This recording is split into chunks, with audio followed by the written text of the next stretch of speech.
की हे महाशय जे आहेत प्रधानमंत्री सध्या, ते त्यांची टर्म पूर्ण करत नाही. त्यांना अत्यंत वाईट परिस्थितीत हे पद सोडावं लागतं आहे. तुम्हाला 17 सप्टेंबर नंतर या गोष्टीचा उलगडा होईल. 17 सप्टेंबर त्यांचा वाढदिवस आहे. काय खूप अभ्यास करून इथे उभं राहावं लागतं आम्हाला. नाही 17 सप्टेंबर नंतर असं काय होईल ते कळेल. 17 सप्टेंबरला त्यांचा वाढदिवस आहे. वाढदिवस त्यांचा प्रधानमंत्री म्हणून जो शेवटचा वाढदिवस असेल तो त्याने अंदाज साजरा करावा. त्यांच्या भक्तांनी नाचावं, अंधभक्तांनी उड्या माराव्यात, गाणं बिणं गावं, पार्ट्या कराव्यात रात्री. नंतर पुढल्या त्याने प्रसंगाला सामोरं जावं. त्यानंतर अमित शहाचा नंबर लागेल असं. अमित शहा कधीच प्रधानमंत्री होणार नाही.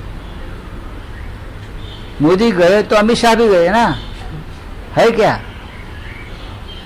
नाही, राहुल साहेब. एकावर एक फ्री आहे ना ते. राहुल साहेब, एक स्पेसिफिक हा जो मुद्दा आहे, यंदाचा पंतप्रधान पदाचा म्हणजे मोदींचा जो वाढदिवस आहे